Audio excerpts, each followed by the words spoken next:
तारक मेहता का उल्टा चश्मा एपिसोड नंबर 3888 तारीख 28 सितंबर। मेहता साहब की ग्रीन टी गिरने के बाद में पोपट भाई सॉरी बोलते हैं और फिर अय्यर भाई वो ग्लास उठा के फेंकने जाते हैं। जेठा भाई कहते हैं कि आप फेंकने क्यों जा रहे हो, अंजलि भाभी को दे दो, वो ईस्ट में से वेस्ट बनाते हैं ना। भिड़े भाई टोकते हुए कहते हैं कि ईस्ट नहीं वेस्ट बोलते हैं। तो जेठा भाई वापस कहते हैं कि हाँ वो बेस्ट में से वेस्ट बनाते हैं ना। भिड़े भाई सिर पे हाथ दे देते हैं कि जेठालाल को कहाँ समझाने बैठा मैं। तभी अंजलि भाभी जेठा भाई को कहती है कि जेठा भाई वेस्ट में से बेस्ट होता है। वापस पोपट भाई सॉरी बोलते हैं मेहता साहब को कि मैंने आपकी ग्रीन टी गिरा दी। जेठा भाई कहते हैं अब सॉरी बोल के क्या होगा, तुमने मेहता साहब की गिनती गिरा दी। वापस भिड़े भाई सुधारते हैं जेठा भाई की कि गिनती नहीं ग्रीन टी हरी चाय। जेठा भाई भिड़े भाई को कहते हैं कि अभी रात को कहाँ मुझे तू ट्यूशन दे रहा है, थोड़ी देर शांति रखना, जो हो गया बोल दिया हो जाने दे बस। फिर पोपट भाई मेहता साहब को कहते हैं कि ऐसा करिए आप मेरे में से थोड़ी चाय ले लीजिए। तभी अंजलि भाभी टोकती है और कहती है कि रुक जाइए पोपट भाई, मैं जानती हूँ आप सभी दोस्तों का मिलके ये सभी एक नाटक था और जानबूझ के आपने तारक की ग्रीन टी गिराई और आप उनको चाय मत देना, मैं अंदर से और लेके आती हूँ ग्रीन टी। अंजलि भाभी जाते जाते कोमल भाभी को कहती है कि कोमल भाभी आप इन पे नजर रखना, मैं लेके आती हूँ। जेठा भाई दया भाव दिखाते हुए कहते हैं कि ऐसा करिए अंजलि भाभी हम सबके लिए भी ग्रीन टी लेके आइए। सभी लोग चौंक जाते हैं, जेठालाल के पीछे हम लोग को भी ग्रीन टी पीनी पड़ेगी। भिड़े भाई कहते हैं हाँ क्यों नहीं, हम लोग भी ग्रीन टी पियेंगे। फिर जेठा भाई कहते हैं कि हम लोग सभी दूध वाली चाय पिए और मेहता साहब ग्रीन टी पिए, ये ठीक नहीं है। सभी लोग हाँ बोलते हैं लेकिन हाथी भाई खामोश खड़े होते हैं। तो जेठा भाई हाथी भाई को पूछते हैं क्यों हाथी भाई, आपके लिए अलग से पूछना होगा क्या? तो हाथी भाई कहते हैं हाँ सही बात है जेठा भाई। हाथी भाई कहते हैं कोमल भाभी को कि कोमल जरा तुम अंजलि भाभी को समझाओ ना कि इनको मसाले वाली दूध वाली चाय पीने दे, नहीं तो हम लोग को भी ग्रीन टी पीने पड़ेगी। कोमल भाभी कहती हैं सॉरी हंस, जिस तरह तुम अपने दोस्तों का साथ दे रहे हो ना वैसे मैं अपनी सहेली की साथ दूंगी।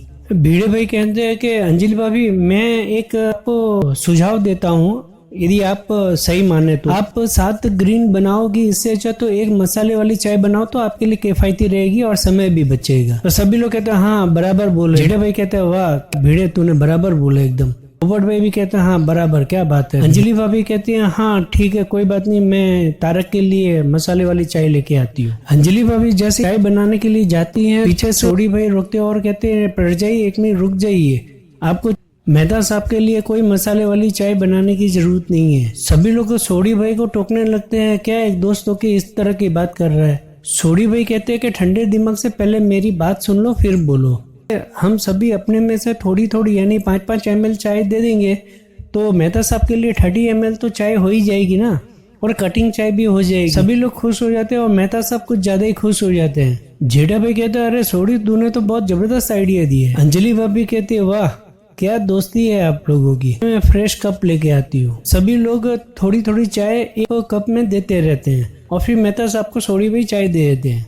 मेहता साहब एक घूंट चाय लेते हैं और फिर तारीफ करते हैं दोस्तों की और अंजलि भाभी की। मेहता साहब कहते हैं चाय पी के तो एकदम ही मजा आ गया। भिड़े भाई कहते हैं कि असली मजा तो कल से आएगा मेहता साहब, जब गोकुल धाम में कल गणपति बापा पधारेंगे, मस्त भावपूर्वक आरती होगी, रंगारंग कार्यक्रम होंगे और मस्त पूजा होगी। जेठा भाई कहते हैं कि इस बार मैं गणेश उत्सव का पूरा मजा नहीं उठा पाऊंगा। सभी लोग सोचने लगते हैं जेठा भाई ऐसा क्यों कह रहे हैं, कल गणपति बापा आएंगे और रात पहली आरती हो जाने के बाद में मुझे इंदौर जाना पड़ेगा। तभी अय्यर भाई एकदम खुश होकर बोलते हैं अरे वाह, लेकिन फिर अय्यर भाई बात को घुमा देते हैं और कहते हैं हाँ तुम इंदौर क्यों जा रहे हो। जेठा भाई कहते हैं कि इंदौर में मेरी एक बहुत बड़ी पार्टी है, उनका वहाँ पे एक सार्वजनिक मंडल है, वो लोग हर साल बड़े पैमाने पे गणेश उत्सव मनाते हैं।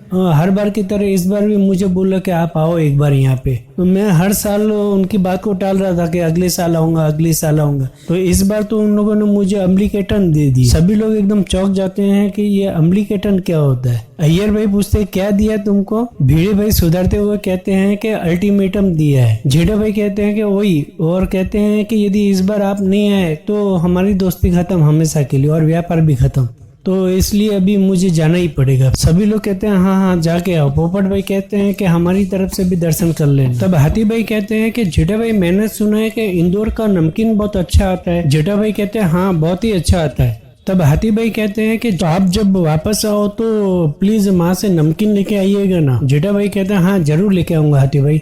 मेहता साहब कहते हैं कि जेठालाल की यात्रा के साथ अब हमारी भी यात्रा शुरू हो गई। सभी लोग कहते हैं कि अब हम लोग कहाँ जा रहे हैं। मेहता साहब कहते हैं कि कल इंदौर जा रहे हैं जेठा भाई, और कल से हमारी यात्रा शुरू हो रही है। हाथी भाई कहते हैं कौन सी यात्रा। मेहता साहब कहते हैं गणेश उत्सव की यात्रा, गणेश भक्ति की यात्रा।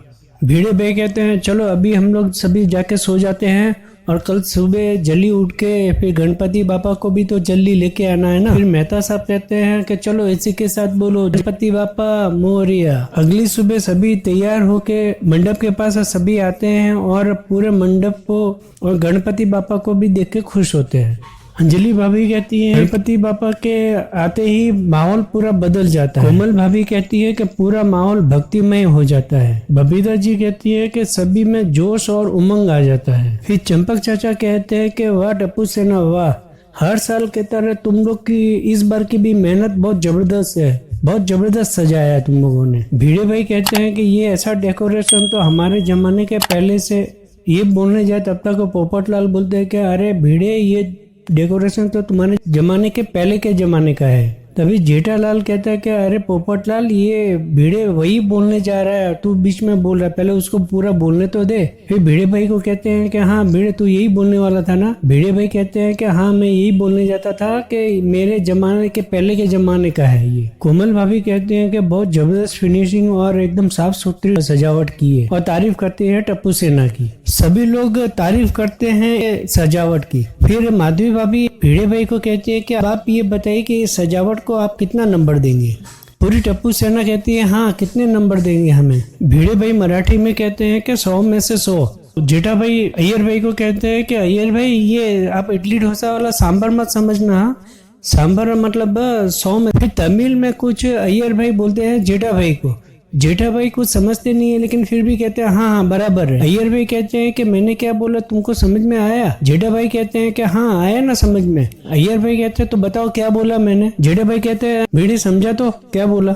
अय्यर भाई कहते हैं कि सीधे सीधे बोलो ना, तुम्हें समझ में नहीं आया। जेठा भाई कहते हैं हाँ भाई छोड़ो ना, नहीं समझ में आया, जाने दो बात को। दोनों की बात को करते हुए भिड़े भाई कहते हैं छोड़ो ना बात को, मैंने टप्पू सेना को 100 में से 100 दिया, बात खत्म। गोगी कहता है कि भिड़े अंकल ने पहली बार हमें 100 में से 100 नंबर दिए हैं और सभी खुश हो जाते हैं। टप्पू कहता है कि भिड़े अंकल जब हम आपके पास पढ़ते थे आपने तो कभी हमें 100 में से 100 नहीं दिए। गोली कहता है कि भिड़े अंकल यदि 100 में से 100 दे रहे तो चुपचाप ले लो ना, नहीं तो काट लेंगे नंबर इसमें से भी। भिड़े भाई कहते हैं कि ज्यादा लग रहा है तो काट देता हूँ। सभी टप्पू सेना मना करती है और अंजलि भाभी कहती है कि नहीं इस बार तो आप उनमें उनके नंबर में से कोई भी नंबर नहीं काट सकते। और सभी मिलकर टप्पू सेना की तारीफ करते हैं। गणपति बापा की तरफ देखते हुए हाथी भाई कहते हैं अरे भिड़े मास्टर वो गणपति बापा का प्रसाद क्या हुआ। भिड़े भाई कहते हैं अरे मैं भूल गया। तो चंपक चाचा कहते हैं हाथी बेटा भगवान को चढ़ाते हैं उसे भोग कहते हैं और उसके बाद जो हम लेते हैं उसको प्रसाद कहते हैं। प्रसाद कभी चढ़ाया नहीं जाता, भोग चढ़ाया जाता है। फिर हाथी भाई कहते हैं हाँ गलती हो गई चाचा जी। टप्पू सेना को फिर कहती है कि टप्पू सेना किधर है, गणपति बापा का भोग लेके आओ। टप्पू सेना भोग लेके आती है और फिर पूरी गोकुलधाम सोसाइटी आरती करना शुरू करती है। आरती हो जाने के बाद में टप्पू सेना सभी में प्रसाद बांटती है। सभी लोग हाथ जोड़ के दर्शन करते हैं। रीटा रिपोर्टर आती है और न्यूज देना शुरू करती है। रीटा रिपोर्टर गणपति बापा मोरिया बुलवाती है और कहती है कि हमारे गणपति बापा गोकुलधाम सोसाइटी में पधार चुकी है। जैसे कि आप लोग सभी देख रहे हैं कि मेरे पीछे गणपति बापा का गोकुलधाम सोसाइटी में जोर और शोर से आगमन हो चुका है। सारे गोकुलधाम वासी बहुत ही खुश नजर आ रहे हैं। गोकुलधाम सोसाइटी के गणपति बापा का लोगों में बहुत ही श्रद्धा और आस्था है। कहते हैं कि गणपति बापा सबकी मनोकामना पूरी करते हैं। रीटा रिपोर्टर दर्शन करके निकल जाती है और फिर भागा कहता है कि अब हम लोग भी दुकान पे जाते हैं और आप भी संभाल के इंदौर जाना। जेठा भाई कहते हैं कि आप लोग भी संभाल के दुकान संभालिएगा और कुछ भी हो तो मुझे फोन कर देना। नटू काका कहते हैं कि आप दुकान की चिंता मत करिए, हम दोनों दुकान संभाल लेंगे। ये कह के नटू काका और बागा और बावरी निकल जाते हैं दुकान के लिए। भिड़े भाई कहते हैं कि मैं आत्माराम तुकाराम भिड़े गोकुलधाम सोसाइटी का एकमेव सेक्रेटरी आप सभी का गोकुलधाम गणेश उत्सव में हार्दिक स्वागत करता हूँ। ये सुनते ही जेठा भाई ताली बजाना शुरू करते हैं। भिड़े भाई उसको देखते हैं तो वो ताली बजाना छोड़ देते हैं। भिड़े भाई कहते हैं कि अरे ताली बजाओ, और फिर सभी हंसने लगते हैं और ताली बजाते हैं। भिड़े भाई कहते हैं कि गणपति बापा विराजमान हो चुके हैं, तो आरती के समय सभी लोग समय से पहले आ जाना। हर साल की तरह इस साल भी गणेश उत्सव धूमधाम से मनाएंगे, और जिस किसी को भी आरती प्रसाद का लाभ लेना हो तो कृपा करके टप्पू सेना के पास अपना नाम लिखवा दे। भिड़े भाई अपनी बात खत्म करते हैं, टप्पू सामने आता है और कहता है कि आपके लिए एक आवश्यक सूचना है। सभी लोग पूछते हैं क्या? आज रात को ठीक 8:30 बजे टप्पू सेना की मेंबर सोनू बापा के सामने कुछ करने वाली है। भिड़े भाई को चिंता हो जाती है। वो पूछते हैं सोनू से कि सोनू तूने इस बारे में हम लोगों को कुछ बताया नहीं। सोनू कुछ बोलने वाली होती है तो टप्पू सेना पूरी रोक देती है। बबीता जी पूछती है कि आखिर वो करने क्या वाली है, बताओ तो सही। गोली कहता है कि आंटी वही तो सरप्राइज है। टप्पू कहता है कि इस सरप्राइज में आप सभी को बहुत ही मजा आने वाला है। लेकिन भिड़े भाई के शकल में तो साफ नजर आता है कि उनको कोई चिंता खाई जा रही है। फिर टप्पू कहता है कि बस तो अभी रात को 8:30 बजे हम लोग सभी यहाँ पे मिलते हैं। सभी लोग निकल जाते हैं और सोनू भी कहती है कि रात की तैयारी करनी है तो मैं अब निकलती हूँ। और ये वीडियो होता है यहीं पे पूरा। अपडेट रहने के लिए मेरे इस चैनल को लाइक करें, शेयर करें, और यदि आप नए हैं तो प्लीज सब्सक्राइब करें और बेल आइकन बटन को क्लिक करें और पाए सबसे पहले नोटिफिकेशन। धन्यवाद।